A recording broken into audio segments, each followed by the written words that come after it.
good morning. Good morning, ma'am. Merry Christmas.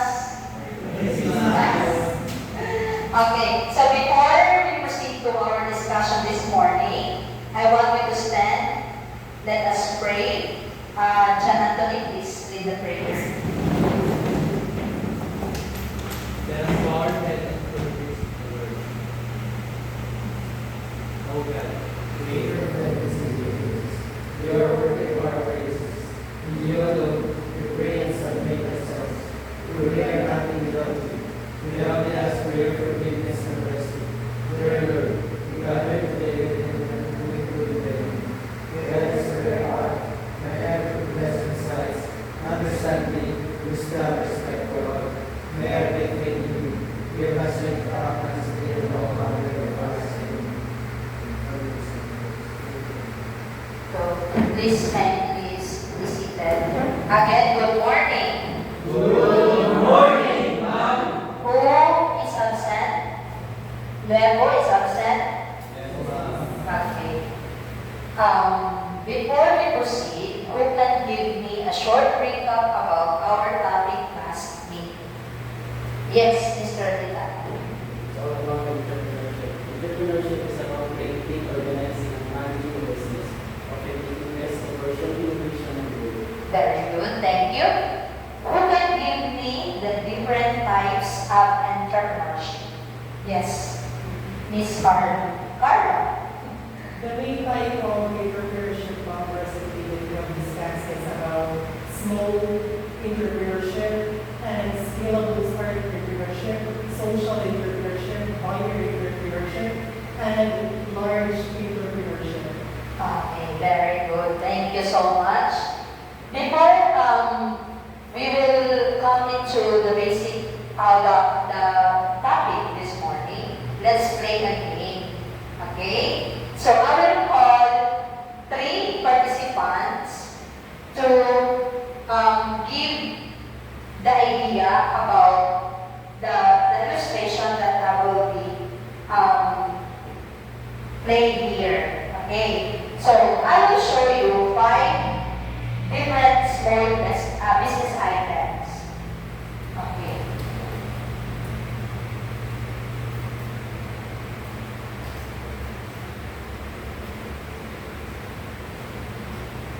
So our game is called What's the Best Business Game? Okay. I will show you 5 business items. First is, so what business is this? Okay. This is common, di ba?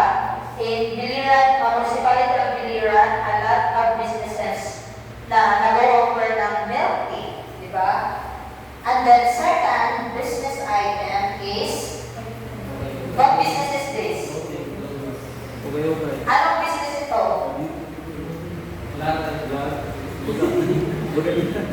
Meron ito sa Biliran. Ukay-ukay. Okay, ukay-ukay. So this is an ukay-ukay. So meron cake, meron tayong ukay-ukay. Next is printing services. Commonly sa mga school areas or even mga area na maraming government agencies, di ba? Next is, anong business to? Online selling. This is also common. Last is, what business is this? What business is this? This is an homemade business. Parang, yung mga nasa bahay lang, nag-offer sila ng mga businesses, nagdalawa sila ng mga baked products, tapos ibinibenta lang sa bahay lang. So, mag-contact lang yung customer, tapos kung gusto kang order, saka pa sila gagawa. So, we have 5, di ba? We have 5 different business items. So, we have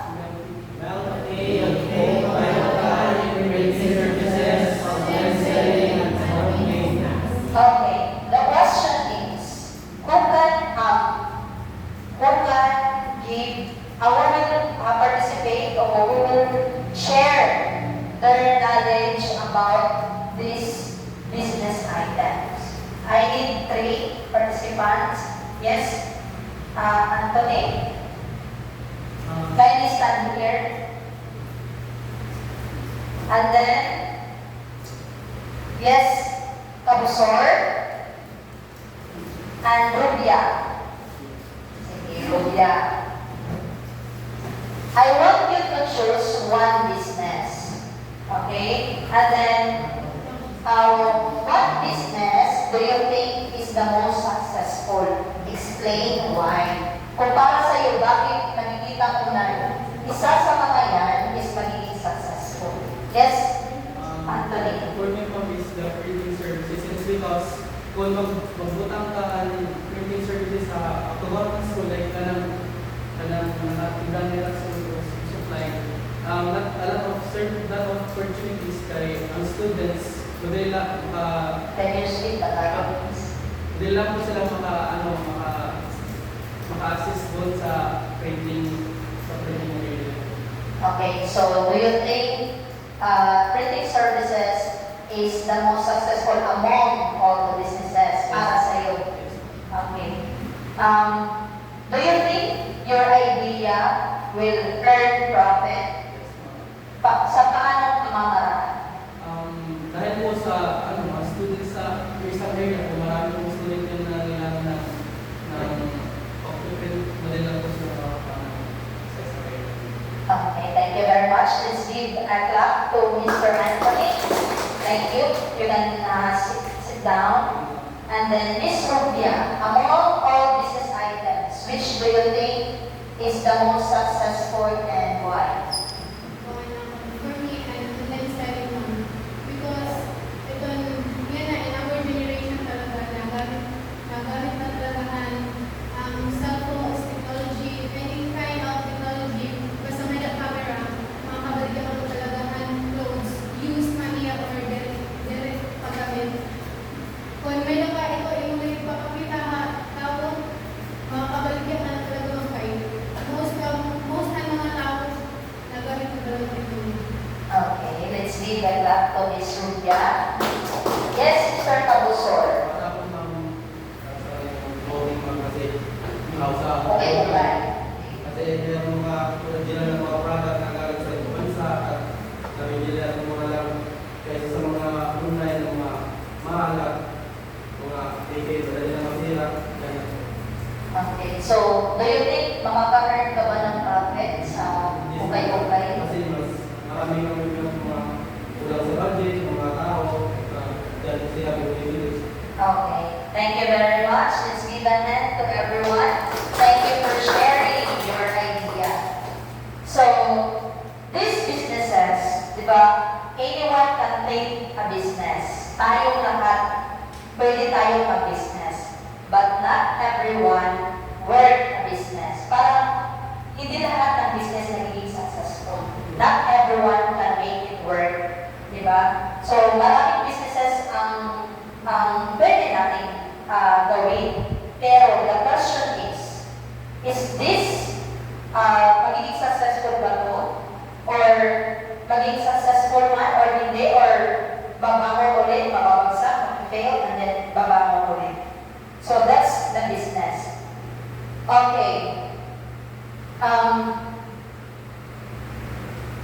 Successful business needs a direction and strategies.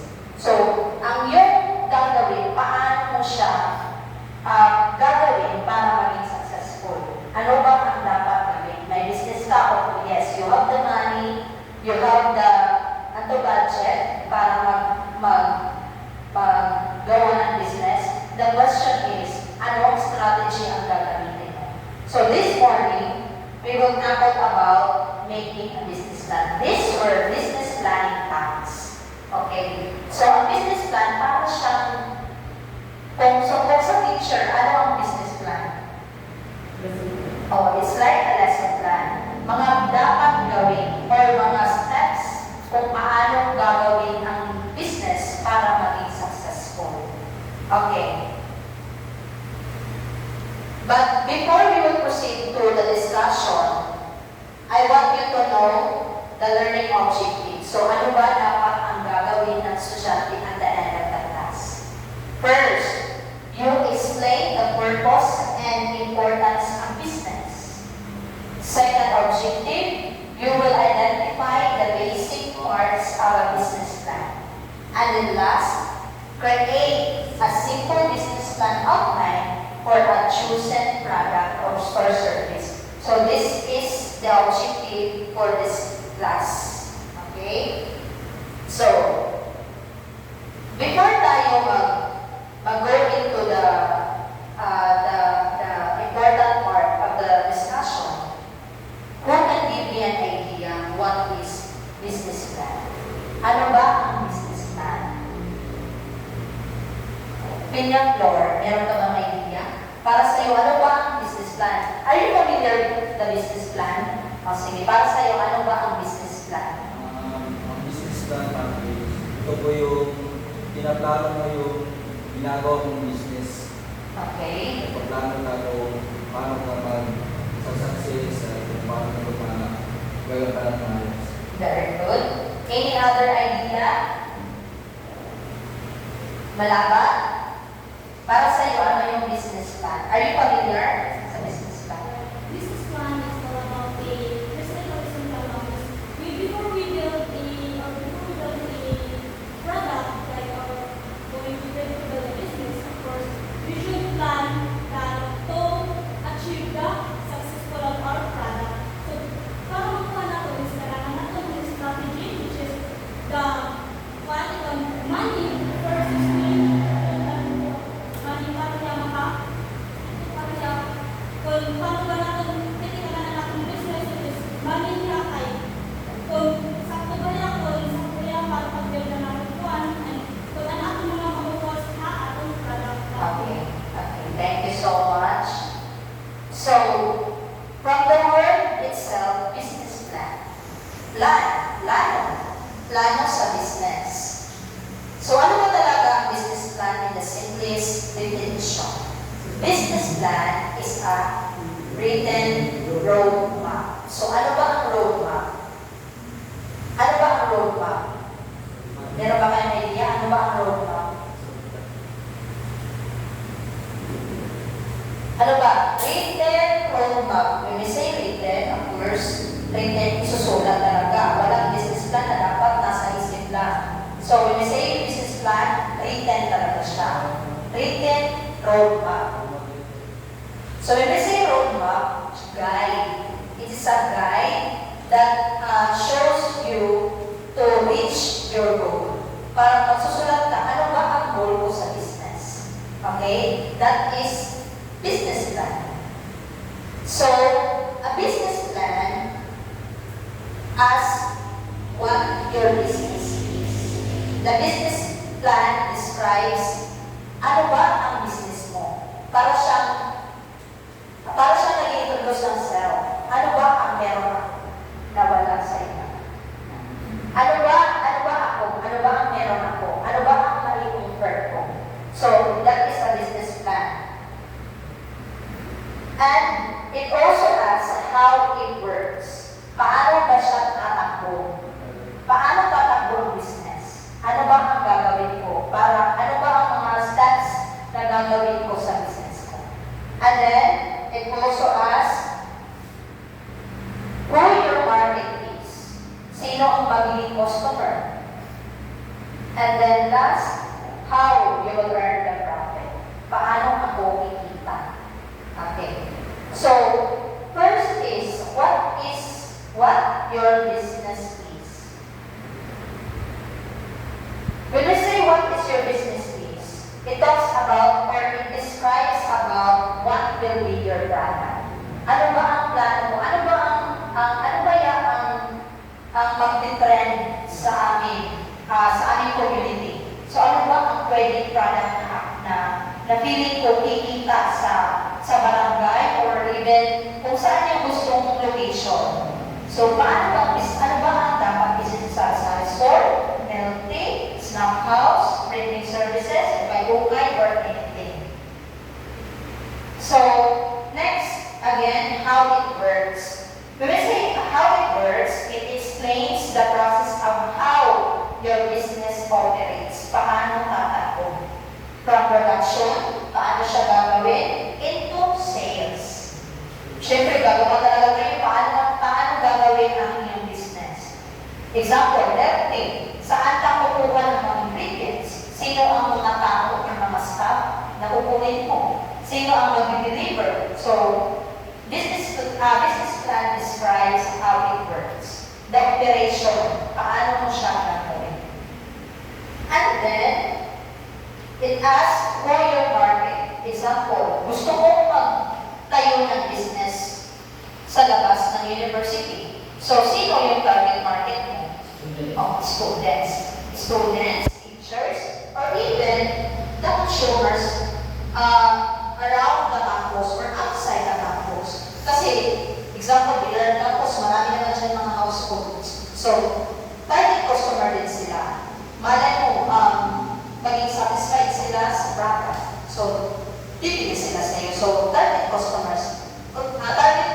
din yung nasa labas ng school. Aside from the students, aside from the teachers, so pwede din yung community.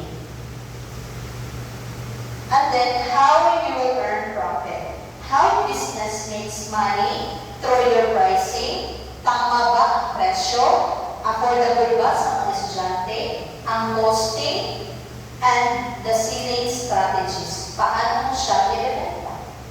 Okay. Nagets ba? What's business plan?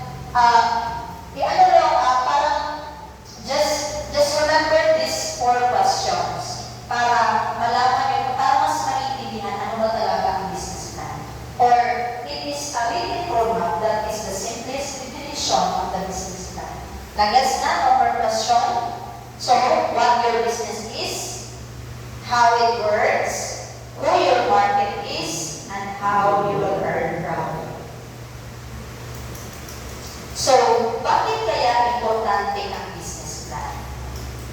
Bakit kaya importante? Like Mr. Letania, para sa iyo, bakit kaya kailangan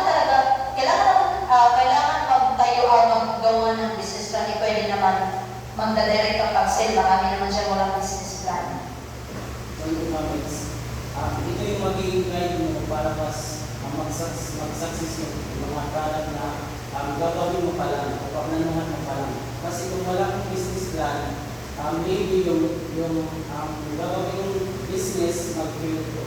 Okay, very good. So, I have here the importance of a business plan. The first is, of course, kaya mga nagplano to prevent business failure para hindi mo magsak yung negosyo. That's why nagawa ka ng business plan. Di ba? Basic naman yung first, di ba? Second, help secure investors and funding. Example, is the business worth to buy?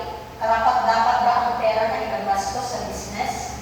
Kung gustong may mag-invest or magbigay or gustong maging kasosyo sa iyong business, hindi ba siya masasayangan sa pera? It is worth it, the price, or it is worth the money to invest.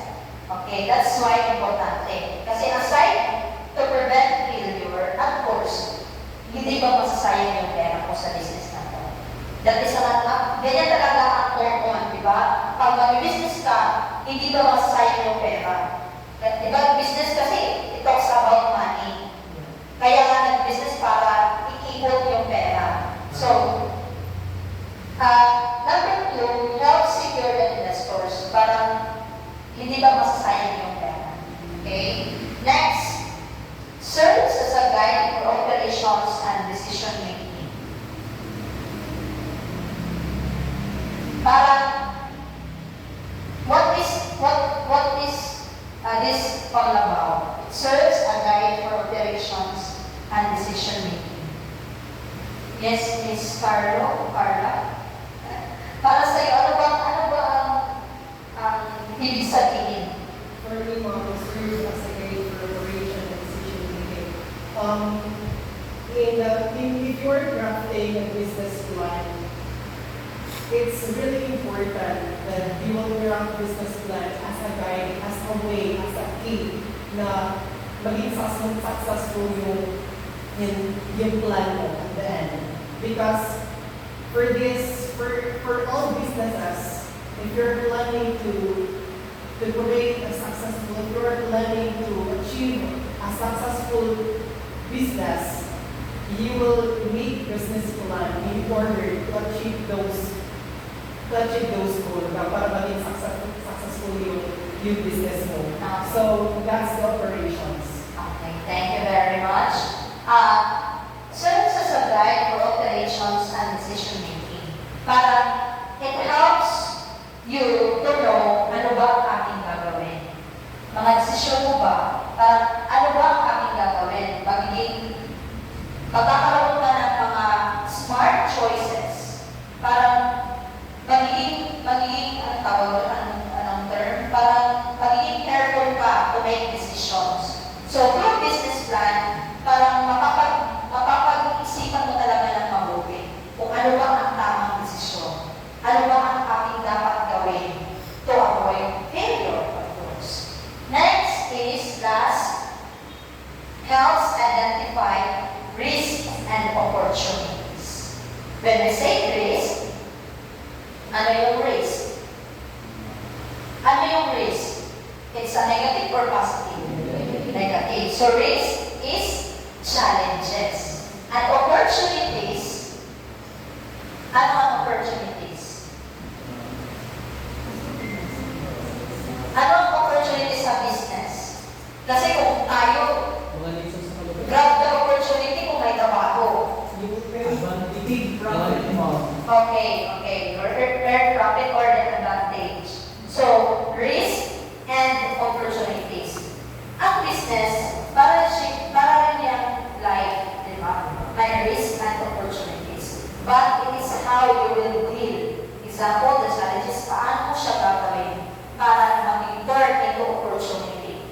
Imbis na babagsak ka, gagawin mo siyang motivation para magpatuloy. Okay? Challenges is normal. Pero, you as an entrepreneur, paano mo siyang gagawin into opportunity? Paano mo siya i-take na positive? Kasi yan yung business, ganyan talaga ang business. Hindi ka makakasigurado kung babagsak ka ba or magiging success. That's why we have a business plan. Okay, any question? Wala ba? So these are the four importance of a business plan. Ano yung una? Against business failure, help secure investors and fundings, serves as a guide for operation and decision making, helps identify risks and opportunities. Okay, no more question. We will proceed to the main part of the topic. So, andito na tayo sa basic parts of a business plan. So, ano ba talaga ang... Actually, meron talagang yung mga big companies, meron talaga silang format sa business plan. Meron silang parang mas maraming part. But this is the basic. Okay? Ano ba ang mga part ng business plan? O sa lesson plan, merong objective, merong activity, merong ano meron sa lesson plan? Motivation, instruction, ano pa? So, ganyan yung lesson plan. So, sa business plan, meron din parts. The first part is the business profile or the description.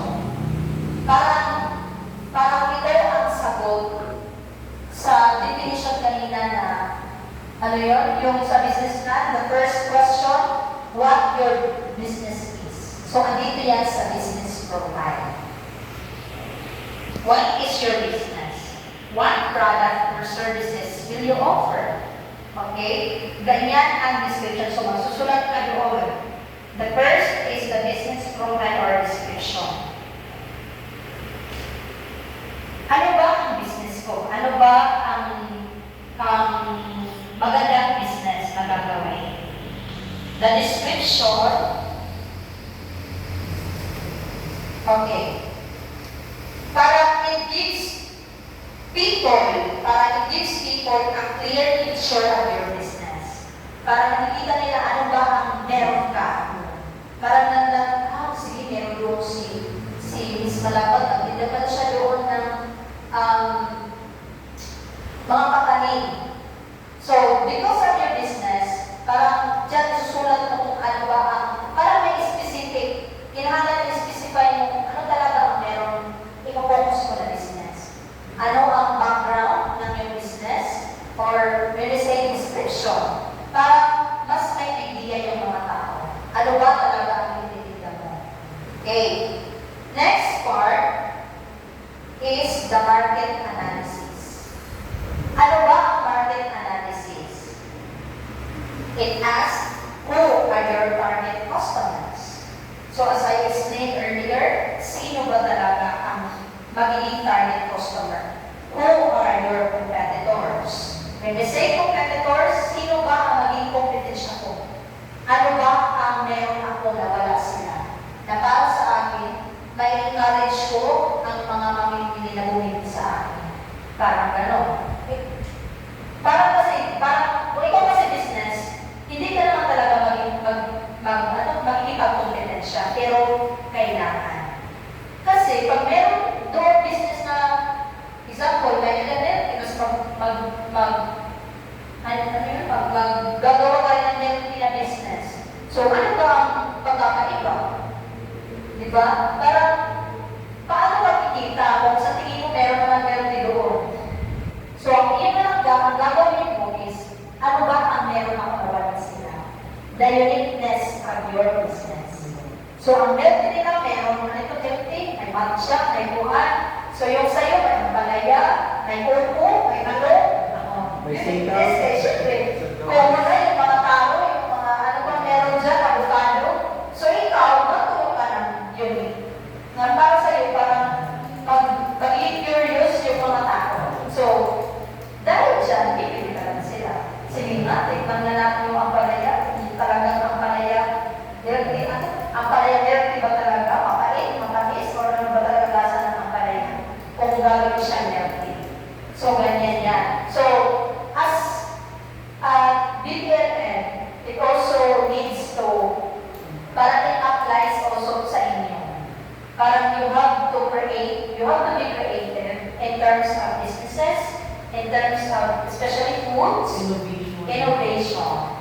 Kasi ngayon, kailangan talaga students or yung mga generation ngayon, o talaga sila parang nagiging competitive kasi innovation na ngayon.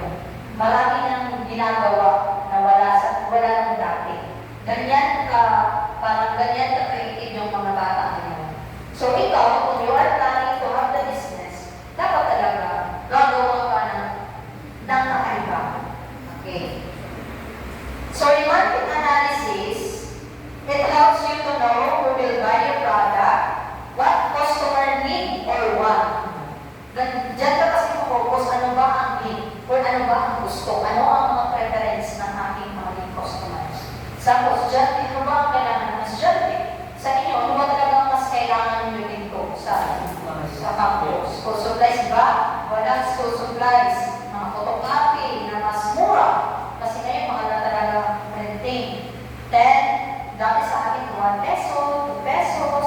Ngayon, 5, 10. So, ikaw, gagawa ka ng business na pili mo papapok sa mga estudyante.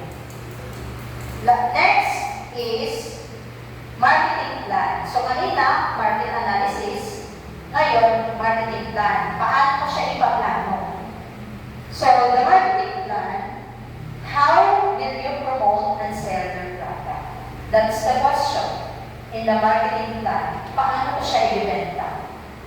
Through Facebook, magla-live selling ba ako? Or mag-i-inform ba ako? Mag-disseminate ba ako ng information about my business? Or share ko sa mga friends, sa family, or etc. That's your strategy. Hindi dapat maglalagay ka ng business, talagang magkikita ka na lang na may bibili. Dapat, kung gusto mo kumita, you have to think strategy. Paano ko ba ibibenta?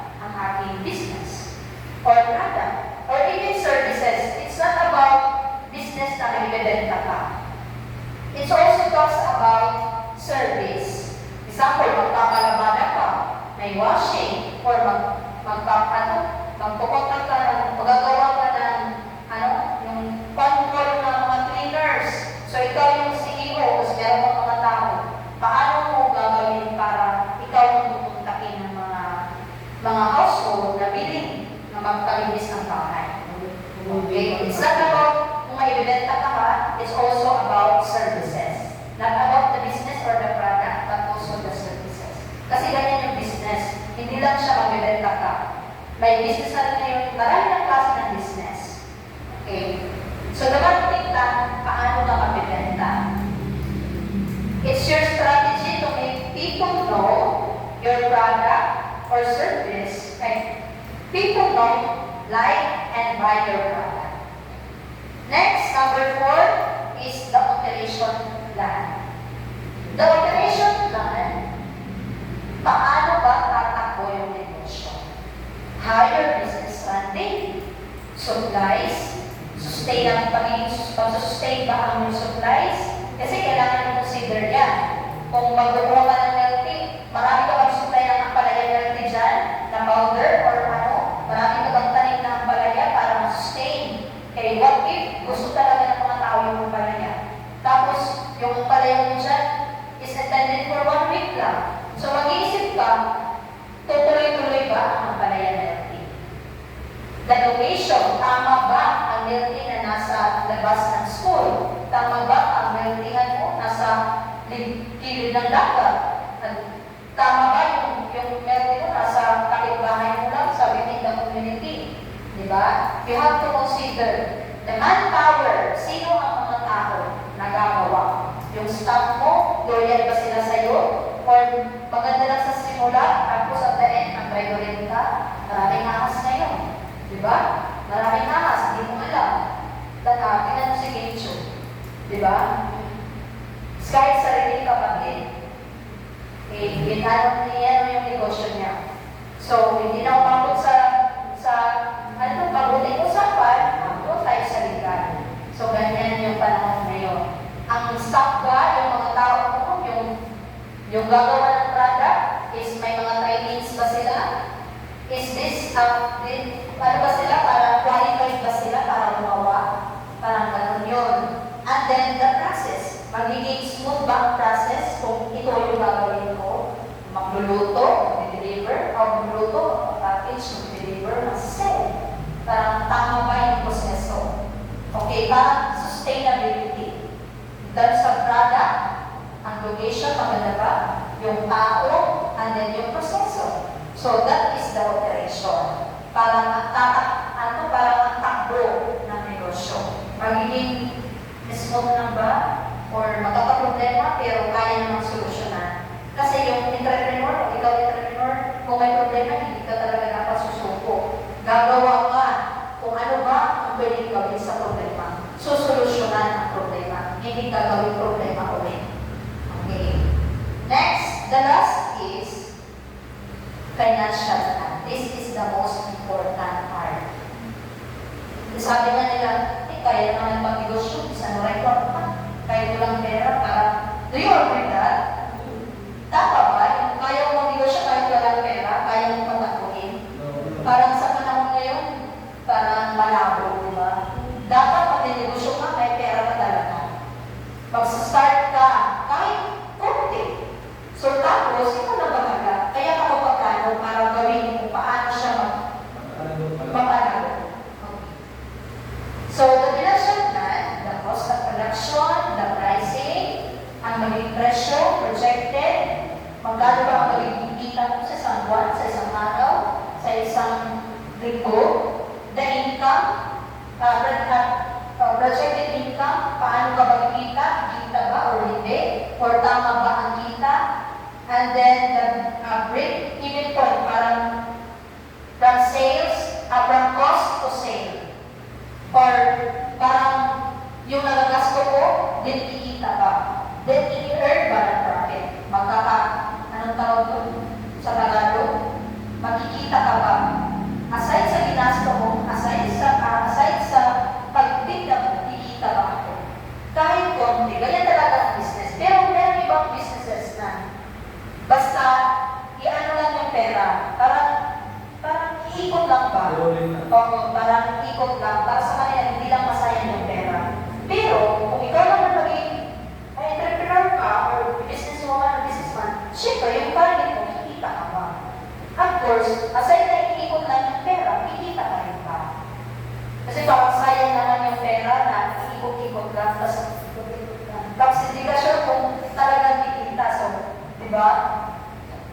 So, financial plan is the last part. Okay. No more question.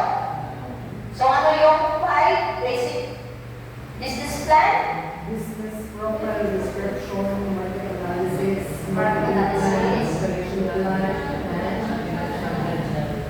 And then the financial plan. So, these are the basic parts of the business plan. The business profile, market analysis, marketing plan, operations plan, and the financial plan. So, kung meron tayong importance, meron tayong basics, so meron din tayong characteristics. Ano ba ang characteristic ng isang magandang business plan? First, is clear and realistic, market-driven, competitive, and profitable and measurable. So these are the 4 characteristics of a good business plan. Gagaya ng lesson plan, is your objective, attainable ba? At the end of the lesson, magagawa ba yan ng estudyante? Hindi ba siya magiging posible? So dapat realistic. So, parang hindi siya parang dapat posible. Lahat ng gagawin dapat posible. Kasi hindi ka pwede basta-basta lang mag-experiment. Lalo na pag malaking pera ang igugugol mo para magawa ka ng business, di ba? Dapat talaga realistic. Dapat talaga papaplanuhan mo. Dapat klaro yung business mo, business plan mo. Na at the end, or sa isang buwan, kikita ko ng ganito. Dapat talaga, the business plan is a guide para ano? Ang business plan is a guide para to reach your goal. Ano ba ang gusto mong gawin? Ano ba talaga ang target mo sa business? That's why we have business plan. Okay. Any question? Wala na? Klaro ba? Klaro? Yes, Okay. Okay. Complete this statement. Number 1. Mr. Kapusor, can you complete this statement? A business plan helps a business plan. A business plan helps a business succeed. Okay, very good. Number 2. Yes, Rubia. Number 2. Without planning, the business might fail. Okay.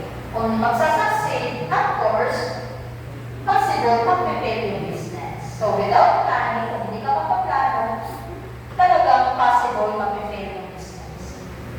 Next, Guliman. Miss Guliman. A business plan serves as blank. Business plan serves as a guide. Okay, very good.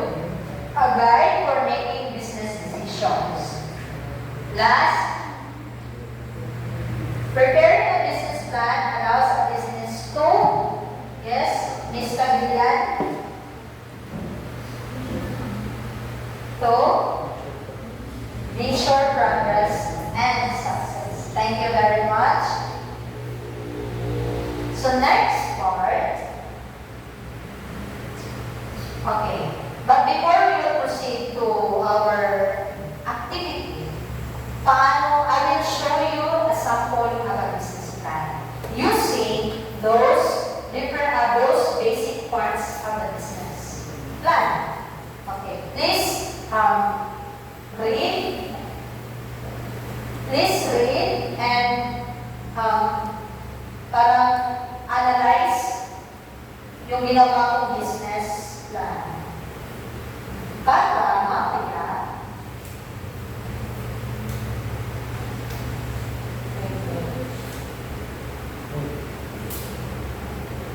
Okay. Para mamaya, hindi kayo mahirapan gumawa. Because later on, you will be having an activity. Okay. So, meron akong ginawang business plan. I created a business plan about my business. So, di ba meron 5 basic parts. So, I think about my business name is Sweet Babe Melvin Corner. Okay. Ito yung business ko. Ano ba ang business ko? Ito, ano ba ang description ng business. Ano ba ang Sweet Day Melty Corner? So, meron ako siyang ginawa. Okay. This is the business profile and description. So, the Melty Corner is a small beverage shop located near Souvenir Campus. It offers affordable, freshly brewed milk tea, fruit tea, and coffee-based drinks for students, of course, kasi nasa labas ng campus. Yung target customer po is estudyante or teachers, young professionals, or even the community. The business focuses on serving delicious drinks using high-quality tea leaves and fresh toppings like pearls, nata, and pudding. Customer may choose sugar level. So, para customize. So, pwede silang matamis, hindi matamis. Then, customize flavors. Flavors to customize their orders. The shop provides dine-in and take-out services. So, ito yung description ng business ko. Next, my market analysis. Okay. The market analysis, di ba, it talks about your target market. Or sino ba ang maging kakompetensya. So, ito yung mga target market ko. Estudyante, teacher, yung mga budget conscious, yung mga nagtitipid. Of course, estudyante, alam mo naman yung iba, nag-boarding house. Meron allowances na nagtitipid. Siyempre, budget conscious. Customer needs, ano ba ang hinahanap ng mga estudyante sa inyo? Ano ba hinahanap nyo sa isang meron?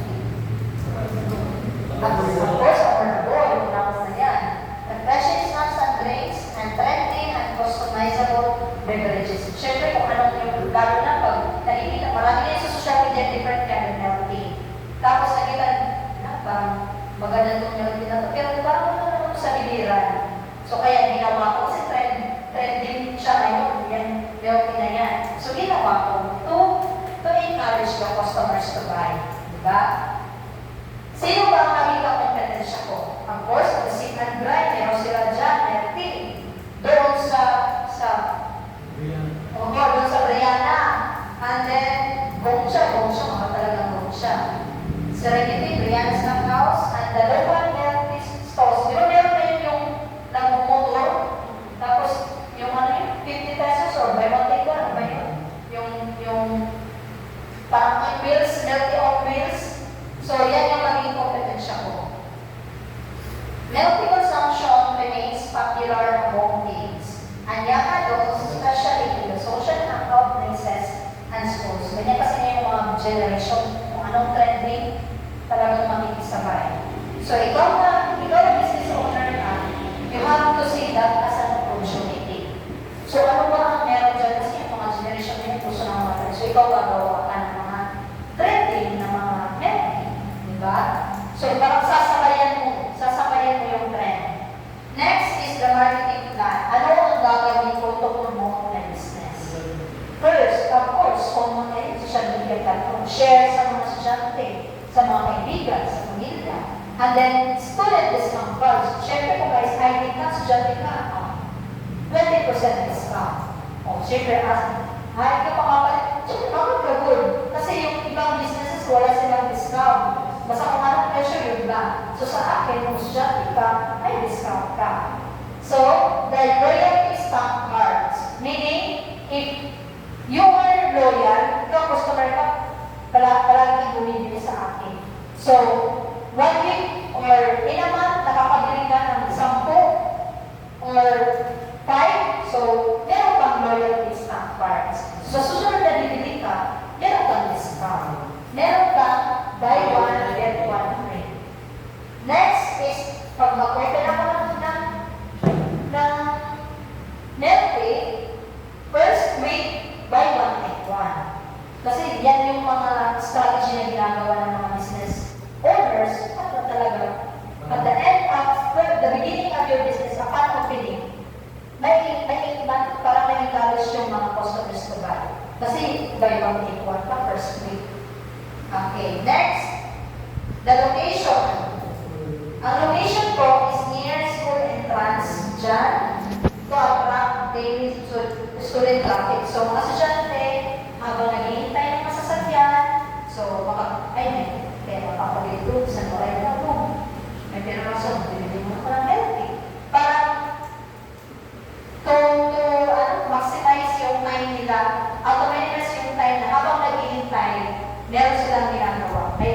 emergency-an. So, combo promo. Okay. Pricing strategy. Affordable price range 50 to 130, depende sa small, medium, or large. Combo promo. Milk tea plus price for 49 pesos. Okay. Population. Anong oras ka mo open? 9 a.m. Because yung start time 9 a.m. 10 a.m. So, hanggang gabi na yun kasi meron naman dito night class. So, pwede lang. Monday to Saturday. Bakit ginawa kong Saturday? Kasi may mga NSTP, di ba? May ROTC. Tapos meron din yung mga bata sa elementary or secondary, walang pasok. So, pwede sila makabili. Okay, next. Task, meron daily operation duties. So, anong mga ginagawa ng mga staff? Kasi part yan ng operation. So, kada isa sa kanila meron responsibility. Walang uupo, walang tupunganga, lahat ng katrabaho. Pero, syempre, kung business owner ka, kinahanglan mo i-manage yung time. Hindi lang yung parang pagod na pagod talaga yung mga staff. Syempre, kung ano yung part nila gagawin, kung hindi na nila part, so pwede na mag-rest. Pero not all that na yung mag-rest. Kung may trabaho ka, gawin mo yung part mo. So, meron dyan, task and person responsible. Going to preparing ingredients, staff barista. Taking orders and cashier, store attendant. Cleaning, stability assistant. Purchasing staff, owner. May mga responsibility ang mga tao. And then, supplier. Saan ka bibili ng mga ingredients na to? Of course, local. When you say local, mabibili lang within the province. Kasi kung pupunta ka bibili ka pa sa Amerika, tingnan natin kung masusustain yung product, diba? Mag-order ka, kaya gusto burgo talaga yung milk tea. Ano pa sa Amerika? May 1 month pa mag-deliver. Close na milk tea mo. 1 month pa lang, close na. Kasi hindi sustainable yung ingredients. Next, local market. Local, within the province. Packaging supplies for cups and straws. Equipment needed, selling machine, blender, shaker cups, tea blower. So, kinahanglan, dapat meron itong mga, anong tawag dyan? Parang monthly,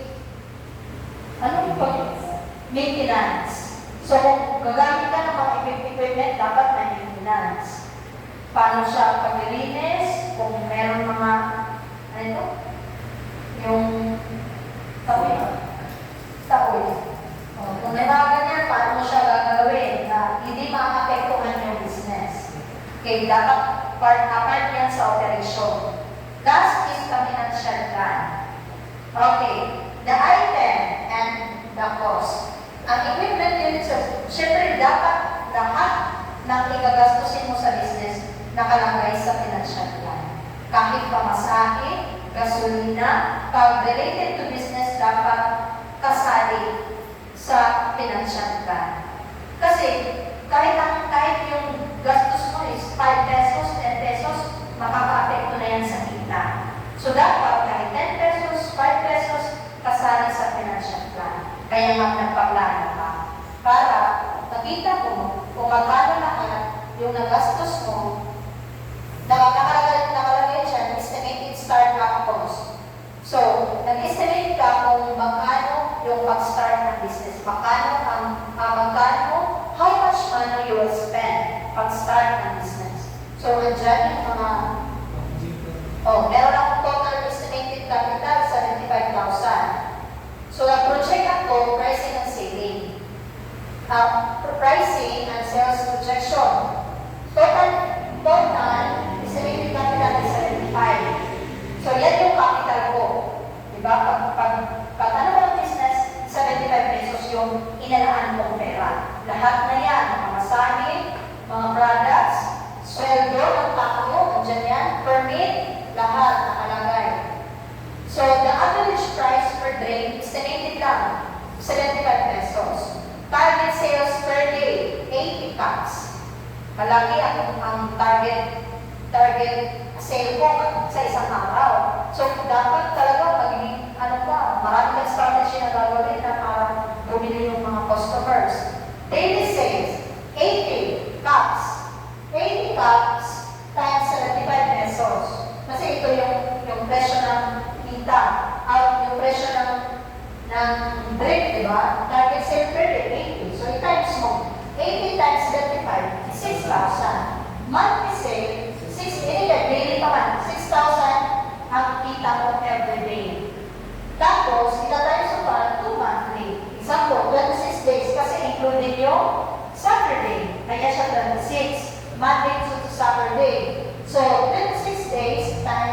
56,000 is 156 monthly sales. So sa isang buwan, ito yung kita ko, 156.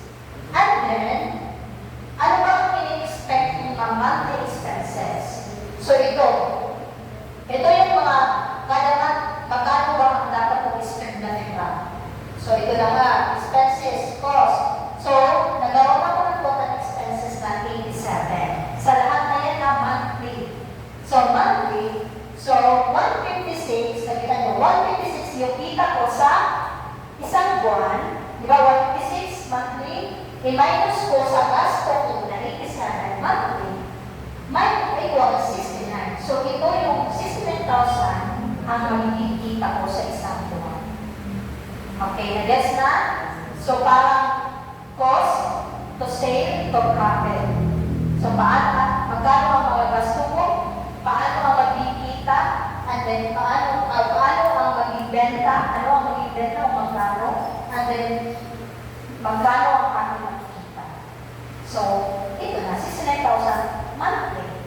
So, ikaw mag-business owner ka, dapat talaga lahat ng mga expenses ilagay mo sa plano. Kasi, kahit maliit na pera, makaka-apekto na yan sa kita.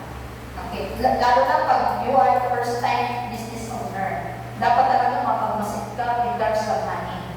Kasi kaya mag-business para may pera. Diba? Okay. So, nag-gets na ba? Sige. I will group you into 3. I will group you into 3. So, let's have an Can you count? 3, 2, 3, 1. O sige, lahat ng group 1, lahat ng group 2, lahat ng group 3. Sige, form your group. Sige, form your group. I will give you, ano lang. Sige, form your group. Group 1.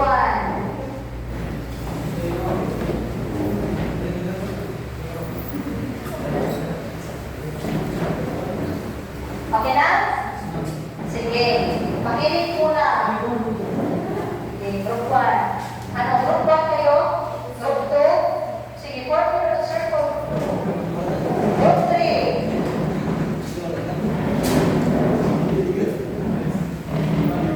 Sige, group 3.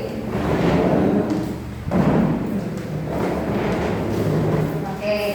Sige, makinig. Ano ba ang gagawin? Okay. So, kanina, nag-discuss ako iba ng basic parts ng business plan. Tapos, nagawa rin ako ng business plan ko. So, I showed you the business I created. So, ngayon, kayo naman ang gagawa.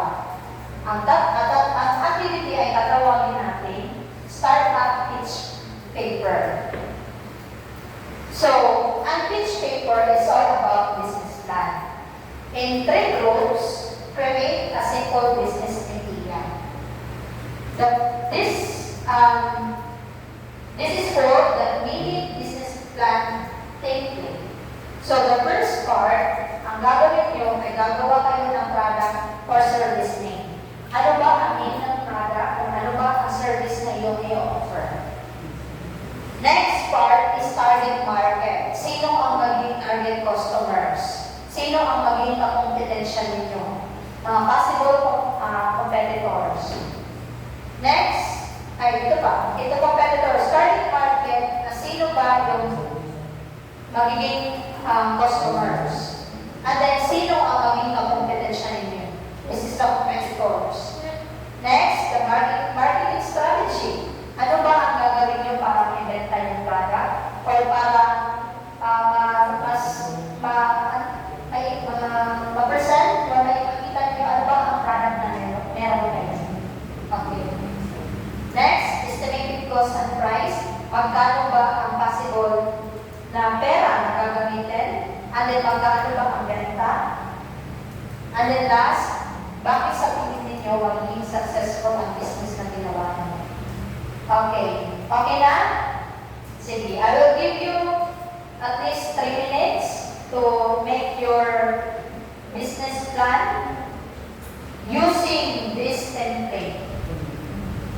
Sige, go!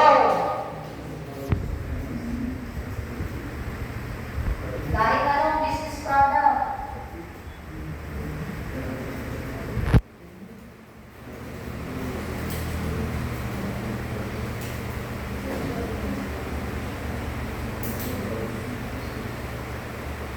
Marketing strategy. Estimated cost. Parang yung kanina, ano? Magkano ba yung cost? Paano ba yung magagas na magkano? Makikita. Paano yung sales? Paano yung profit? Kikita ba kayo? Or bebenta lang? Nang hindi kikita?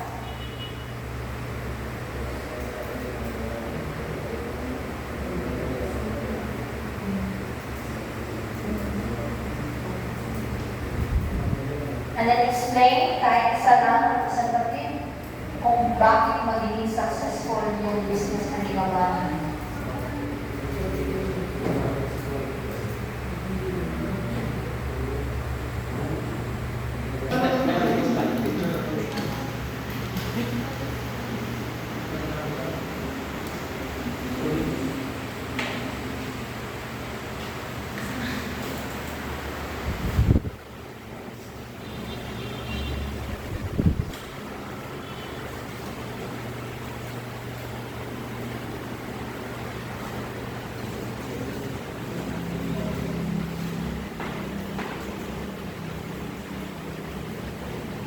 Na?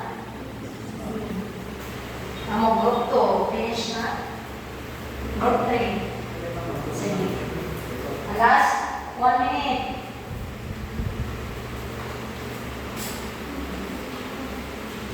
Sige, let's start. I will give you 1 minute. Okay, listen na, listen. Okay, the presentation must be clear, convincing, and state your potential profit. Ano, okay na? Group 3. Okay. Sige, we will start. And how will presentation be graded? Start.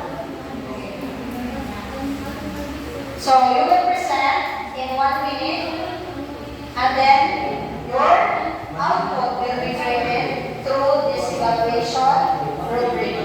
Clarity of idea, 15 points. Completeness of mini plan, 15 points. Creativity and marketability, 10 points. And then your presentation, 10 points. Equals to 50 points. Sige, let's start. Okay na, group 3. Let's start group 1. Sige, all group members, please come in front.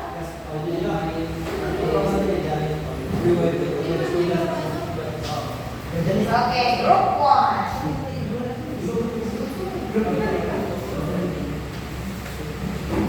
Listen, everyone. So good morning everyone. We are here today to Group 1. Lahat ng members dito. So our product name is Photo Perfect. So the target market of our product is the busy professionals and families.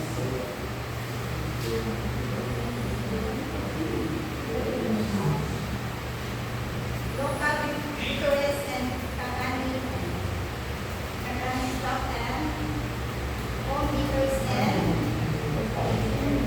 Nasaan na kayo? Market market? Competitors. So marketing strategy through online, so it was not from my ideal. Okay. So estimated cost and price. So ang price na namin photo perfect, 150 per dozen. Tapos 150 times, dapat na magbaligyan sa card daw 5 dozen per day. So 150 times 5 dozen per day equals to 750. Then 750 times 30 per month, every day na kami magbabaligyan kay 150. Then 750 times 30 equals 22,500 per month, and 22,500 times 5,000 na namin bagal ang tikang kalagahan ng kwarta. because the 7,500 is limited bracket. So why it will succeed? We will succeed by focusing superior quality is focus on issues that mass market products cannot match. Okay, thank you very much. Any additional banana? Okay, let's give a hand to group 1. Thank you. Next, group 2. Group 2, present your startup pitch paper in 1 minute.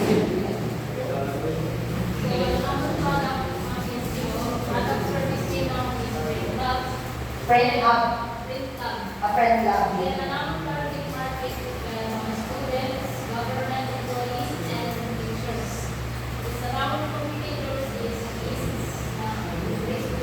So you are planning to have your business in the region.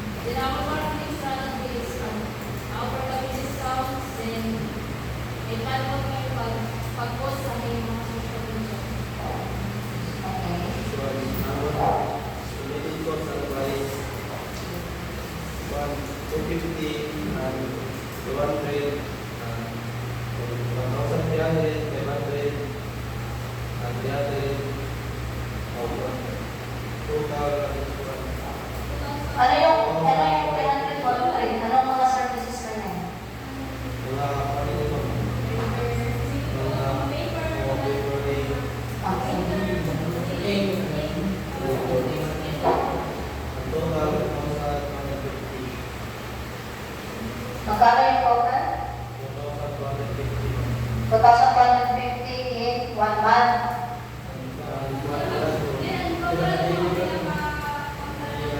Yung magagasto. 250,000. Average price na application niya sa products. Market sales per day, 300 on rent. Then, daily sales, 300 times 5 ang average price. Equals to 1,500. Sa monthly sales naman, 1,500 times 26 days. Malikot siya ang 9,000. Tapos ang araw mo rin na ng rent kasi ang days na matibang tayo, mapahas siya 9,000 then ingredients na sa Mga materials. ano magamit mo? It's a friend love. 1,250 then sa salary naman kung ano yung kasama so kama kaya 9,000 Okay. then ang total 16,250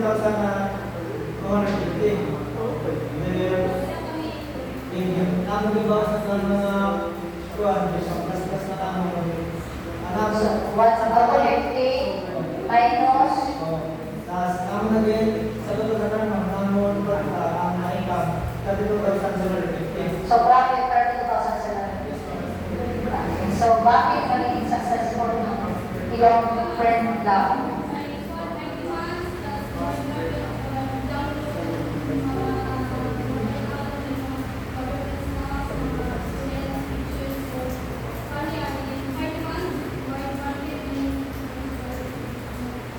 Thank you very much.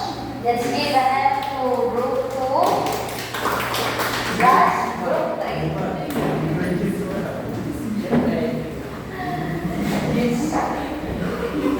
Sige, group 3. So, good afternoon, ma'am. Ang kaibigan natin is bread, egg, coffee. So, our target market Break even cafe. bread. Break even cafe. Our target market is students, young professionals, teachers, and promote workers aged at 16 to 35 who need a cozy and affordable place to So study. hindi pwede yung mga 5 years old to 15 years old. Place to study, meet, and relax, or relax. Then ang competitors namin is local cafes, milk tea shops, mini cafe, yachts, and big chains like Starbucks and Coffee Project. Including the Briannas and other coffee shop in local, especially in property. Biliran. Next, So, marketing strategy. our marketing strategy naman is social media page like Facebook, TikTok, and Instagram. So, may promote kami buy one take one coffee every Monday. So, totally are buy 6 drinks, get 1 free. So, it's going to discount. Still shop interior, perfect for photos and digital content. So, meron kami free Wi-Fi to attract students. Estimated cost. So estimated cost of price is startup capital is 15,000 to 25,000 for a small kiosk or mini cafe setup. Cost per cup around 20 to 30. Selling price per cup is 60 to 90 depending on flavor. So the item and the estimated cost is coffee maker. The estimated cost is 3,500. Cups, with straws is 700. Coffee beans is 1 kilogram is estimated cost is 600. Sugar, milk, syrup is 100. Small table or decoration is 1,500. Ice or cooler is 400. The total of estimated cost is 7,500. The cost per cup item cost is coffee is 12 pesos, milk, sugar, syrup is 10, cup plus sweet is 6, ice is 2 pesos. So the total cost per cup is 30. Selling price per cup is 70 per cup. So the profit per cup selling price cost 70 minus 30 equals 40 profit per cup. Profit per cup. Estimated daily profit is selling 40 cups every day. 40 cups minus times 40 profit equals 1,600 per day profit. Estimated monthly profit 20 days operation. 1,600 times 20. Total is 30,000 profit per month. Why it will succeed? Brew Heaven Coffee offers affordable, high quality, and aesthetic coffee that appeals to students and young adults. Pricing strategy and social media platforms will drive daily customers and profit margin is strong. The expenses are manageable and the demand of coffee is consistent. Okay, thank you very much. It's given to everyone. Thank you for sharing your ideas and your businesses. I hope you will apply what you learned. So again, what is business plan? Business plan is a written. So what are the basic parts of the business plan? The first one, business profile, market analysis, marketing plan, operation plan, and the financial plan. Did you learn this under the discussion? Meron ba kayong question? Wala na bang question? Ay, natutunan ba? Okay, arrange your chairs. Go back to your seats.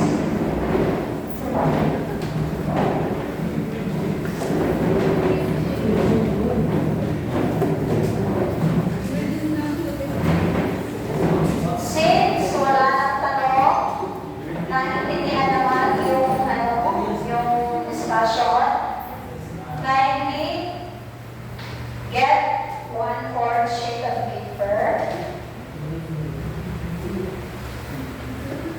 and answer the question.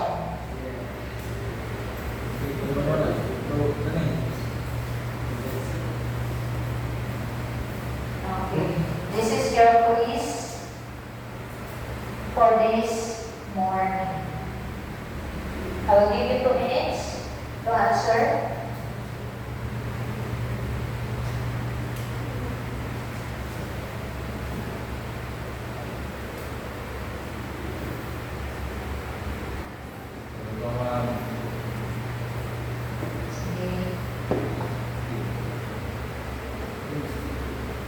Okay, pass your paper. 1,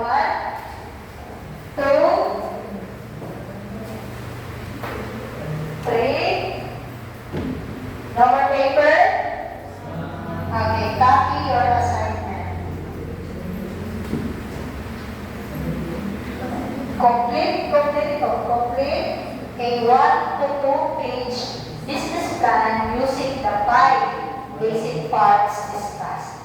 Kung kanina, gumawa kayo ng mga, basic lang yung parang hindi ko lahat inilagay.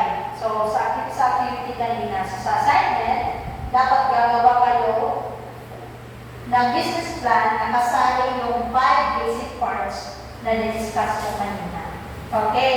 No more clarifications, concern? Thank you very much. And let's call it a day. Goodbye, class.